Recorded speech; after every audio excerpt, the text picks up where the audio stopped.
Okay, day 145 of One Brotherhood, part 2. I would like to dedicate this to Ed Martin. They call him Eagle Ed Martin, and I'm not sure why, but he's the chairman of the Missouri GOP.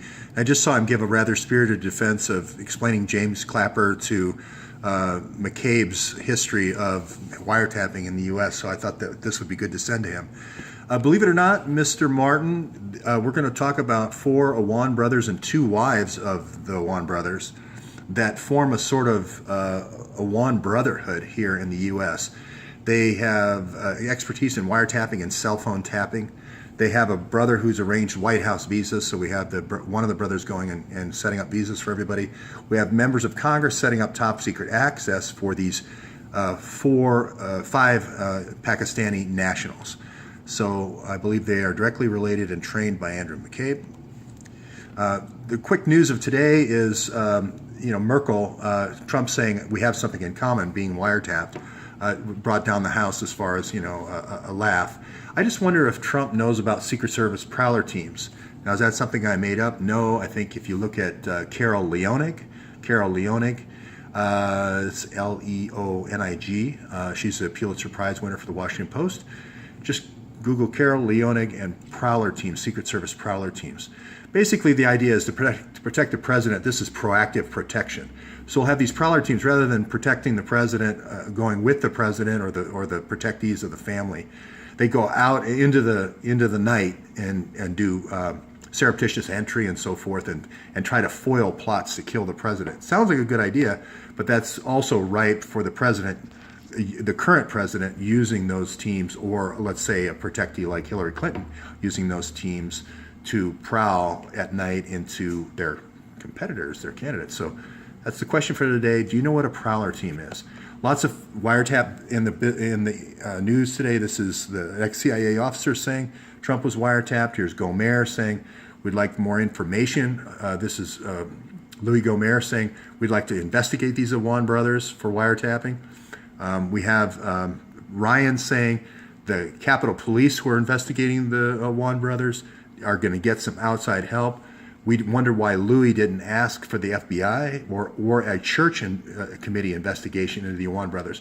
We have lots of people on Capitol Hill asking about the Russians. How about the Awan brothers? And I'll tell you why they deserve investigation. The news that's getting sort of covered up or stepped on today is these 33 million U.S. employee records getting stolen, including military personnel. And I'll connect the dots on why giving the Awan brothers names and addresses of the U.S. military personnel might not be such a good idea, as well as their medical history and financial history. This all starts with Andrew McCabe. He is the person working for Hillary that's been doing wiretaps for her for a long time. This goes back to Bill's impeachment. Here he is saying in a big meeting saying, I hate Trump. Here he is in another meeting this is, again, 2 different meetings, saying F Flynn and then we're going to F Trump. Here's the number 3 at FBI saying he's describing how he conducted the Hillary investigation. No grand jury, no subpoenas, no court orders, immunity for all the co-conspirators, all the co-conspirators interviewing together. I mean, this is the crazy things that FBI never does. So not only is he in charge of Hillary's investigation, Huma's investigation, he also has not put any FBI resources, as I mentioned, on these Awan brothers. Now going to the Awan brothers a little bit closer. They basically had an external server, just like Hillary, just like Huma. They worked for Democratic congressmen that were on all these key committees. So they saw all their email, they had their passwords, and they're sitting on the House Permanent Select Committee on Intelligence, Homeland Security, and Foreign Affairs. They also had diplomatic passports. So they had White House issued diplomatic passports, which is odd for IT guys. They have the server logs have not been published, their phone records have not been published, and the pictures of the server room for when 20 congressional burglaries happened have not been published. So the Capitol Police are not really pursuing this very difficult. The Daily Signal came out with an article connecting these staffers to a Hezbollah money funnel, to Gulen, to terrorist ties in Turkey and Iran for the Pakistan to Turkey drug trade. And these Awan brothers only work for Democrats. They only work for 31 Democrats, and they only work for the Democrats where Debbie Wasserman Schultz made the recommendation for the hire. It's almost like she set these people up, the Democrats up to be money funnels, and then paid them back with DNC contributions when their campaigns came up. Here's $4 million that the Awans received. These are articles citing how current investigations are ongoing by the Capitol Police. Here's Jackie Spear with congressional letterhead asking for top secret secure compartmental information at the behest of Debbie Wasserman Schultz. And here's the incident that broke the case. The mother said the three Awan boys imprisoned her at this house in Springfield, Virginia. They said that she said that they could hack her cell phone. They'd come over and threaten her with things she had said on the phone to other people trying to get away. She said that the brothers came over and ransacked the house and grabbed their father's laptop, and that they were sending money offshore to the Pakistan government. So she said that, not me. Here it is. I was held in captivity to access offshore cash. I believe they're connected to this Sadiq Mateen. I'll connect the dots on that later. I believe their father, who they said died, which I believe is Pir Mohammed Shah, is actually a DynCorp trainee for military police in Pakistan. Okay, who are they a little bit more? Well, they were all, Abid, Imran, and Jamal all were paid about three times what normal congressional staffers are paid. It's hard to have somebody come up with a story about how they saw them there or ever came in through the door. No pictures. They also own this Nanoset Technologies company, which was selling routers and switches to the U.S. government. It's a government contractor. I'll show their business listings. They seem to be deleted now in the state of Virginia. Excuse me. The wives also ran this mortgage company and these two car companies. The boys ran this car company. The other wife ran this car company. They almost seem like CIA proprietaries to get people coming into the country and doing work, cars and housing without any follow-up, any footprints. They also had two I mentioned Nanoset Technologies. You can see it here. I didn't make it up. You can see here this business listing where this Bangladeshi doctor is listed. The Awans are listed as other officers of the group. I believe that they were doping these or building backdoors into these routers at Nanoset Technology. I believe this New Dawn 2001 corporation that they created with this Bangladeshi doctor is actually a money funnel for drug trade. And if people remember, the Operation Dawn, which was a Pakistani intelligence for 1979, was the establishment of the original drug line from Pakistan through over to Turkey over the overland route.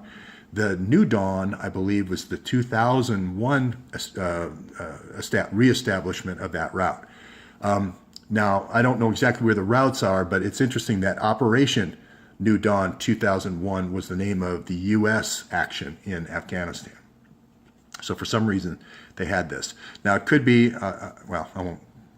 I'm just saying potentially it could be Pakistan through Bangladesh, and then the Bangladesh workers are actually sending garments, and that's the drug cover, and that's the New Dawn. That's the new route. I'm just speculating there. But I'm not speculating about this. This is Amjad Awan. He was convicted for 12 years here for drug laundering.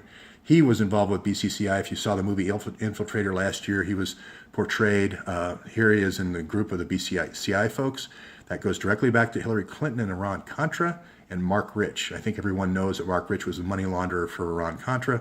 And I believe everyone, well, he was convicted, U.S. versus Amjad Awan. He was convicted of being the money launderer, not only for Pakistan, but then also for the Medellin cartel. He moved from Pakistan to set up that business in Central America.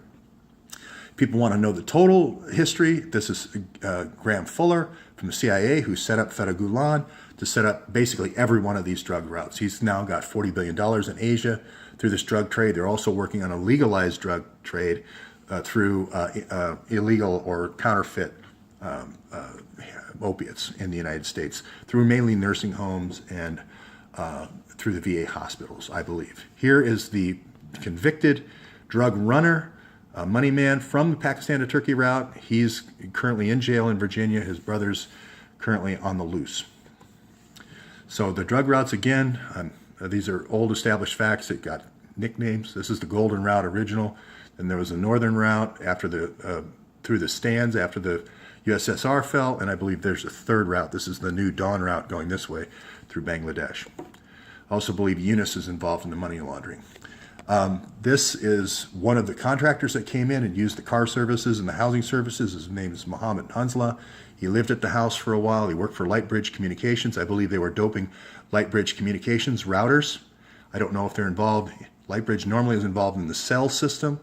So I believe the cell system in the U.S. may be compromised, but I think they also had a corporation to work with servers. So I think the servers were compromised. Here's Dennis Kucinich saying I was wiretapped in a congressional office.